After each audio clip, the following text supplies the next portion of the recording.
मन की सबसे गहरी जड़ मैं है, जिसको हम मैं कहते हैं। मन नहीं चलता, मैं चलता है।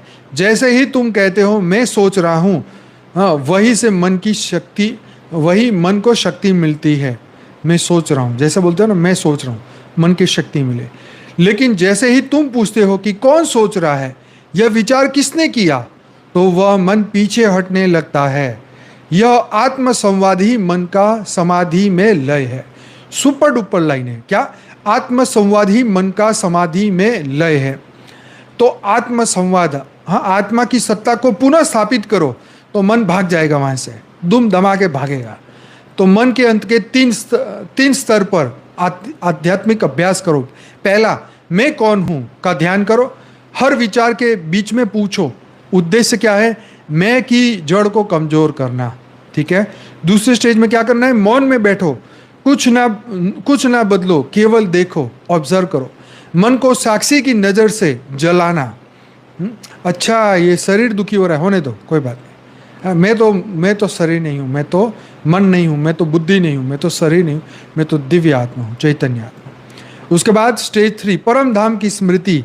हाँ, बेहद की कला का परम धाम याद करो। मैं कहाँ से आया हूँ? तो वहाँ से आया हूँ। तो मन की उत्पत्ति से परे जाओ। हाँ, उद्देश्य क्या है? मन की उत्पत्ति से परे। 3 चीज का अभ्यास, मैं कौन हूँ, मौन में बैठो और परम धाम की स्मृति। ये 3 चीज ये करो, सीधा मन ठिकाने पे आ जाएगा। तो फिर क्या हो जाएगा? तो हाँ, दुख आता ही नहीं, सिर्फ देखा जाता है। हाँ, तो मन खत्म होने के लक्षण क्या है? दुख आएगा तो आप उसे देखते होगे, समय की गति रुक जाएगी। अब ही सब कुछ बन जाता है।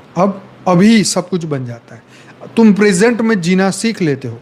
पहचान गिरती है, मैं हूँ, यह समाप्त हो जाएगा। हाँ, मैं वकील हूँ, मैं ये हूँ, मैं वो हूँ, वो खत्म होना, वो स्मृति हट जाएगी अपने आप को। ये शरीर की स्मृति से अलग। कोई पूछेगा भाई आप कौन हो, तो आप तुरंत ही कूद नहीं पड़ोगे कि मैं ये हूँ, क्योंकि आप उस स्मृति से दूर जाना चाहते हो, और हो जाओ। इसी में फायदा है। अंततः एक मौन जो बोलता नहीं लेकिन सब कह देता है।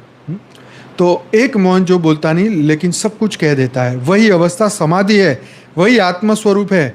तो मन तब खत्म होता है जब तुम देख लेते हो कि मैं मन नहीं हूँ। जैसे ही आत्मा साक्षी बनती है, मन उसका दास नहीं, धूल बन जाता है। धूल फूंक मार के उड़ाओ। मन को हराने का नहीं है, पार जाने की आवश्यकता है।